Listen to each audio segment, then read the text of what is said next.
how did you build your relationships with media? How did you find contact in them, and how has it worked for you?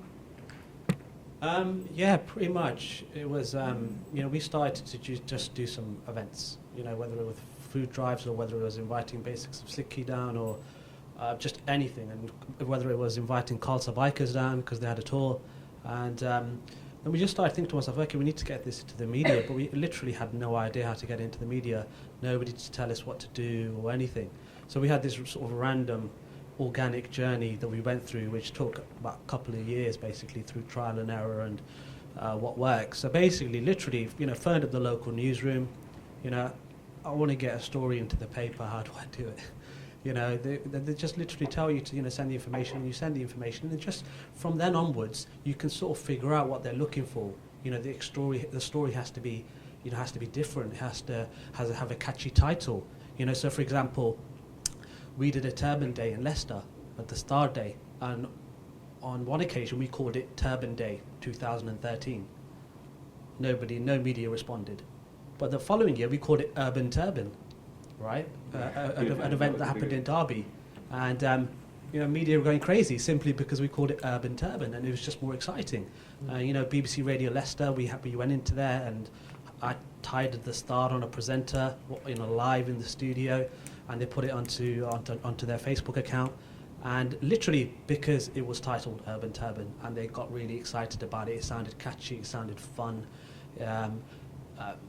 But then obviously at the same time you need to be able to deliver as well, right? The content of the email needs to be, which we'll talk about probably going forward.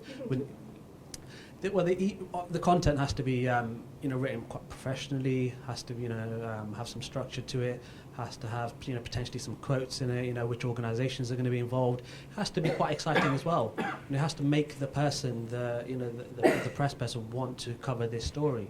And then obviously, following on from there, once you're sort of in there, you need to think about, how is this event going to be exciting for them if they cover it.